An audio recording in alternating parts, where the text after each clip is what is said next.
अज खेडन यूसुफ साठ बिरावा ते सुन कर ज़ैनब मारियां आई मैं कुर्बानी जावा।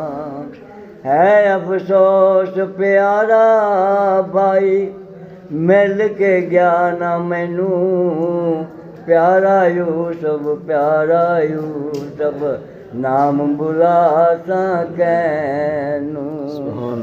दूजी वारी बाबल टाई ज़ैनब अर्ज़ गुज़ारी या नबी अल्लाह अज तुसानू अकल न दिती यारी। आख्या क्यों बेटा की होया? आख्या अब्बा याद रखी अज यूसुफ ताई बाहर कतल करे जिसनू प्यारा प्यारा आखां ते दुश्मन वांग मरे यार जिंदा तो सब